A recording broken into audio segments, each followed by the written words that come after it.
Hi అండి, welcome back to రోహిత్య recipes. ఈరోజు మన వీడియోలో అరటికాయ పొడిగిరు ఎలా తయారు చేయాలో చూపించబోతున్నాను. ఎప్పుడు కూడా మీరు అరటికాయ పులుసు, అరటికాయ ఎగురు పెట్టుకొని బోర్ కొడుతుందా?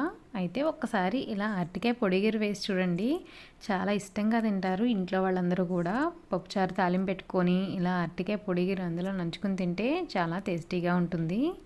ఇంకెందుకండి ఆలస్యం, ఈ అరటికాయ పొడిగిరు ఈజీగా మనం ఎలా తయారు చేయాలో చూసేద్దాం రండి. ఈలోపు నా ఛానల్ సబ్స్క్రైబ్ చేసుకోలేని వాళ్ళు ఎవరైతే ఉన్నారో వాళ్ళు నా ఛానల్ సబ్స్క్రైబ్ చేసుకోండి. నా వీడియో మీకు నచ్చినట్లయితే లైక్ చేయడం మర్చిపోకండి. నా ఛానల్ సపోర్ట్ చేయండి. Thank you. ఇంకా లేట్ చేయకుండా వీడియో స్టార్ట్ చేసేద్దాం. వాటర్ పోస్ని అరటికాయలు నేను నీట్గా ఉడకపెట్టేసుకున్నానండి. ఉడకపెట్టుకున్న తర్వాత పైన తొక్క అనేది మనకి చాలా ఈజీగా వచ్చేస్తుంది. అలా తొక్క అంతా కూడా తీసేసుకొని ఇప్పుడు దీన్ని నీట్గా చేత్తో పేస్ట్ కింద నలుపుతున్నానండి. ఇలా మనకి హ్యాండ్తో కలపడం వల్ల మనకి మొత్తం నీట్గా మొత్తం ఉండలు కింద ముక్కల కింద లేకుండా చాలా నీట్గా వస్తుందండి. చూడండి, మొత్తం అరటికాయలన్నీ కూడా నేను ఇలా మ్యాష్ చేస్తున్నాను.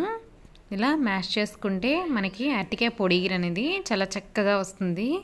మీ దగ్గర గరిటె ఉంటే మీరు గుంట గరిటెతో కూడా ఇలా మ్యాష్ చేసుకోవచ్చు. చూడండి, నేను 4 అరటికాయలతో పొడిగిర చేస్తున్నాను. ఇలా అరటికాయలు మనం నీట్గా ఇలా మ్యాష్ చేసుకోవాలి.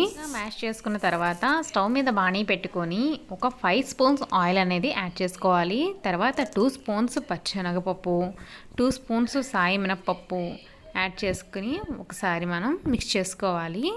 ఇవి కొద్దిగా ఫ్రై అయిన తర్వాత 4-5 పచ్చిమిర్చి కూడా ఇందులో యాడ్ చేసుకుని చిన్న అల్లం ముక్క చిన్న ముక్కల కింద యాడ్ చేసుకుని దీన్ని ఫ్రై చేసుకోవాలి. ఇందులో అల్లం ముక్కలు వేసినట్లయితే మనకి మంచి టేస్టీగా ఉంటుందండి.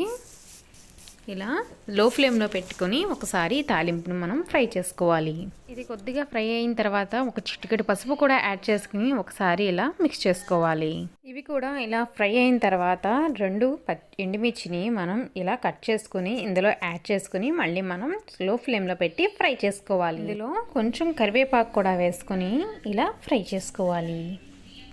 ఇది మొత్తం మనం ఇలా ఫ్రై చేసుకున్న తర్వాత మనం ముందుగా ప్రిపేర్ చేసుకున్న అరటికాయ పేస్ట్ని ఇందులో యాడ్ చేసుకోవాలి. ఇలా మ్యాష్ చేసి పెట్టుకున్న అరటికాయని మనం ఇందులో యాడ్ చేసుకుని దాంట్లోకి తగినంత సాల్ట్ కూడా వేసుకుని మొత్తం దీన్నంతా కూడా మనం మిక్స్ చేసుకోవాలి.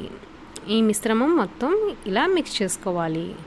ఇలా మొత్తం పోపు దినుసులు అన్నీ మనకి ఇందులో మిక్స్ అయ్యేలాగా ఈ మిశ్రమాన్ని అంతా కూడా ఇలా మొత్తం మనం ఉప్పు కూడా కలిసేలాగా మిక్స్ చేసుకోవాలి. ఇంతేనండి, మనకి ఎంతో ఈజీ అయినా టేస్టీ అయినా అరటికాయ పొడిగిర అనేది మ్యాక్స్ మనకి తయారైపోయినట్లే. 90% మనకి తయారైపోయినట్లే అండి. లాస్ట్లో చిన్న ట్రిప్ ఇందులో మనకి యూస్ చేసినట్లయితే చాలా టేస్టీగా ఉంటుందండి. ఇందులో నేను చింతపండు రసం తీసుకొని యాడ్ చేశానండి. ఇలా చింతపండు రసం యాడ్ చేసుకుని అరటికాయ పొడిగిర పెట్టుకుంటే చాలా టేస్టీగా ఉంటుంది. చింతపండు రసం లేదు అనుకుంటే మనకి నిమ్మకాయని కూడా ఇందులో పిండుకోవచ్చండి. నా దగ్గర నిమ్మకాయ లేదు కాబట్టి నేను చింతపండు రసాన్ని ఇందులో యాడ్ చేశాను. ఇలా అరటికాయ పొడిగిర పెట్టుకొని మనం ఏదైనా పప్పుచారు పెట్టుకుంటే ఇంట్లో అందరూ కూడా ఇష్టంగా తింటారు. ఒకసారి ఇలా డిఫరెంట్గా అరటికాయ పొడిగిరని ట్రై చేయండి. మీకు నా వీడియో నచ్చినట్లయితే నా వీడియోని లైక్ చేయండి. నా ఛానల్ సబ్స్క్రైబ్ చేసుకోలేని వాళ్ళు నా ఛానల్ సబ్స్క్రైబ్ చేయండి. Thank you.